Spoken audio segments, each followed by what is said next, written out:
उत्तराखंड के चमोली में जो हादसा हुआ उसकी सबसे पहले बात करते हैं। यहां पर हिमस्खलन के बाद बचाव अभियान लगातार जारी है। एनडीटीवी के पास उस जगह का एक्सक्लूसिव वीडियो है जहां पर यह हिमस्खलन हुआ है। ये एक्सक्लूसिव तस्वीरें हैं जो आप देख रहे हैं, जहां पर तमाम टीमें रेस्क्यू ऑपरेशन में लगी हुई हैं और बहुत एहतियात के साथ बर्फ हटाने का काम यहां पर किया जा रहा है ताकि जो जिंदगी अंदर फंसी है उसको बचाया जा सके या उन तक पहुंचा जा सके, जितनी जल्दी हो सके उतनी जल्दी। और इसमें आप देख रहे हैं मशीनें भी लगी हुई हैं।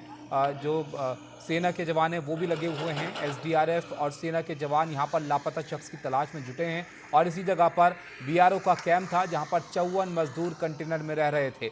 तभी बर्फीला तूफान आया और मजदूर 8 से 10 फुट ऊंचे बर्फ के ढेर में दब गए और बर्फीले तूफान में कुल 54 मजदूर दब गए थे। 53 को निकाला जा चुका है, इनमें से 7 की मौत हो चुकी है। एक की तलाश अभी भी जारी है। बड़े स्तर पर इस हादसे के बाद से ये तलाशी अभियान यहाँ पर शुरू किया गया था, रेस्क्यू ऑपरेशन। हालांकि मौसम बहुत ख़राब यहाँ पर था, उसके बावजूद लगातार इस अभियान में सेना और जो बाकी टीमें हैं वो लगी हुई हैं और एक मजदूर को बाहर निकालने के लिए लगातार जद्दोजहद यहाँ पर जारी है। किशोर रावत हमारे साथ जुड़े, हमारे सहयोगी। किशोर, बहुत दुखद खबर है, 7 मजदूरों की मौत इस हादसे में अब तक हो चुकी है। एक जिंदगी की तलाश यहाँ पर की जा रही है। क्या फिलहाल अपडेट है वहां पर बचाव अभियान से? बिल्कुल ये दुखद खबर है। लगातार जो रेस्क्यू ऑपरेशन चल रहा था उनमें हालांकि 46 लोगों को बचा लिया गया था, लेकिन ये 7 बदकिस्मत थे जिनकी मृत्यु हो गई इस हादसे में। अभी लगातार रेस्क्यू ऑपरेशन चल रहा है। थर्मल इमेज कैमरे से रेस्क्यू ऑपरेशन किया जा रहा है, उससे सर्च किया जा रहा है कि, और सभी इस उम्मीद में है कि जो ये व्यक्ति मिसिंग है और ये उत्तराखंड का बताया जा रहा है, इसको जल्द ढूंढ लिया जाएगा। यहाँ पर तमाम मौसम भी साफ है, लेकिन जिस तरीके से अभी शाम का समय हो चुका है और वहाँ बहुत तेजी से मौसम बदलता है, तो ऐसे में ये जो रेस्क्यू ऑपरेशन वाली टीमें हैं इनके लिए भी खतरा है और धूप काफी तेज है। तो ऐसे में बर्फ के खसने का डर है, लेकिन फिर भी ये अपनी जान पर खेलकर उस व्यक्ति को ढूंढ रहे हैं जो इस मिसिंग है। पिछले 48 घंटों से ज्यादा का समय हो चुका है। शुक्रवार को यह हादसा हुआ था। लगातार उनको तलाश लिया जा रहा है और आप तस्वीरों में साफ देख सकते हैं कि जो तमाम रेस्क्यू टीम है वो बड़े बारीकी से और आराम से, डॉग स्क्वाड वहां पर है, बड़े बारीकी से वो तलाश कर रहे हैं ताकि बर्फ से कोई नुकसान ना हो। और इस बात का भी ख्याल रख रहे हैं क्योंकि अगर ज्यादा उसमें छेड़छाड़ की जाती है तो हो सकता है कि वो व्यक्ति जीवित हो और उस पर नुकसान हो सकता है। इसके अलावा खुद भी सेफ रखना है। तो लगातार यहाँ पर सर्च ऑपरेशन किया जा रहा है। और खास बात यह है कि ये पहली बार ये तस्वीर सामने आई है जिसमें पूरे बद्रीनाथ धाम का, माणा के इलाके का पूरा एक्सक्लूसिव तस्वीरें है, जिसमें साफ दिख रहा है कि कितनी बर्फ है वहां पर। अमूमन जब बर्फ नहीं होती तो लोगों के घर वहां पर दिख जाते हैं, ये आर्मी के कैंप दिख जाते हैं, बीआरओ के कैंप दिख जाते हैं, और वो पीछे आप देख सकते हैं कि कुछ पेड़ दबे हुए हैं। तो ये पेड़ काफी बड़े हैं और ये पेड़ पूरे दबे हुए हैं, यानी एवलांच जो आया था उसके ऊपर से आया था। फिलहाल सर्च ऑपरेशन जारी है और संभवतः इस बात की उम्मीद की जा रही है कि ये व्यक्ति जीवित हो। और जिस तरीके से लगातार सर्च ऑपरेशन और तेजी से बढ़ाया गया है। किशोर, एक बात और बताइए, क्योंकि खराब मौसम की वजह से कुछ वक्त के लिए रोकना भी पड़ा था इस ऑपरेशन को, क्या चुनौतियां फिलहाल वहां पर आ रही हैं?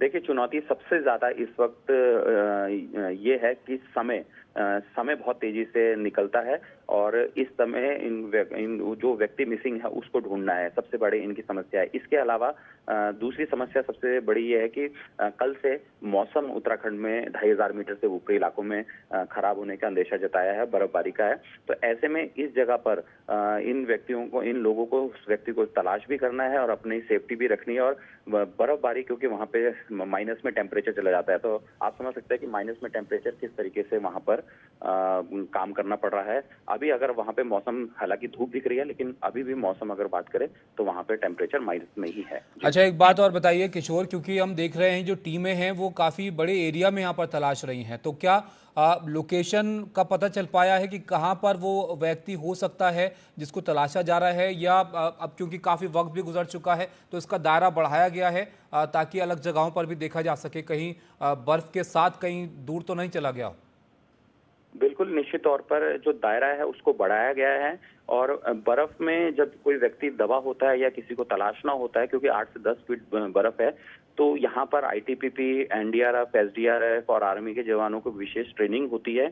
ये एक लंबी जो अगर हम बात करें पतली सीखों से, लोहे की सीखों से, उसे जमीन में एक मार्च करते हैं और एक जगह पूरा क्लियर करते हैं। उसके नीचे बर्फ के अंदर हल्की हल्की सीखें डालते हैं। इसके अलावा थर्मल कैमरास है इनके पास। इसके अलावा एक रडार है जो इस तरीके से ढूंढ रहा है, वो पूरा सर्च करता है। तो जो अभी दायरा है, जिस तरीके से आपने कहा कि दायरा, वो जरूर जाहिर सी बात है बढ़ा दिया है, क्योंकि वहां पर एक्सपर्ट्स भी पहुंचे हैं। उनका कहना है कि जिस तरीके से ये एवलांच आया था और जितनी बड़ी तादाद में, ये मात्रा में बर्फ लेके आया था, और जिस तरीके से जो कंटेनर्स है, कई कंटेनर्स इनको नदी के किनारे, यानी जो अलकनंदा रिवर है उसके किनारे भी मिले, तो ये आप समझ सकते हैं कि कितनी तेजी से हिट किया होगा। और हो सकता है कि जहां पर इसके बीच में एक सड़क है जो बद्रीनाथ और माणा को जोड़ती है, वो सड़क पूरी ढक चुकी है। तो आसपास के इलाकों में पूरी तरह बर्फ में तलाश किया जा रहा है। और सबसे दिक्कत की बात यही है कि बर्फ 10 फीट के करीब है और 10 फीट बर्फ के नीचे तलाश करना बेहद ही मुश्किल है, लेकिन लगातार ये तलाश जारी है। तो बहुत चुनौतियों के बीच ये बचाव अभियान यहाँ पर किया जा रहा है। बहुत शुक्रिया आपका किशोर, ताज़ा जानकारी हम तक पहुँचाने के लिए। एक्सक्लूसिव तस्वीरें हैं जो आपकी स्क्रीन पर हैं, आप देख रहे हैं उस जगह की जहाँ ये हादसा हुआ था, और यहाँ पर ये रेस्क्यू ऑपरेशन लगातार यहाँ पर किया जा रहा है। और चुनौती यहाँ पर बहुत बड़ी वक्त की है, क्योंकि तेज़ी से वक्त गुजर रहा है। तो कोशिश ये है कि जल्द से जल्द पता लगाया जा सके। जो एक व्यक्ति अभी भी यहाँ पर नहीं मिल पाए हैं, उनको खोजने की कोशिश यहाँ पर है। 10 फीट तक बर्फ बताई जा रही है, जिस एवलांच के बाद इस जगह को ढक दिया है बर्फ ने।